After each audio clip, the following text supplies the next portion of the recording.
New south Wales மாநிலத்தில் ஏற்பட்ட கடுமையான வெள்ளப்பெருக்கு காரணமாக வீடுகள் மற்றும் வணிகங்கள் உட்பட 794 இடங்கள் வாழ தகுதியற்றவையாக அறிவிக்கப்பட்டுள்ளன.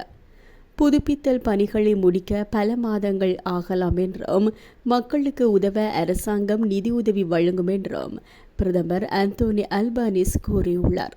அதன்படி 9 உள்ளாட்சி பகுதிகளில் தங்கியுள்ள பெரியவர்களுக்கு $1000 மற்றும் குழந்தைகளுக்கு $400 பேரின மீட்பு கட்டணமாக வழங்கப்படும் என்று அவர் கூறியுள்ளார்.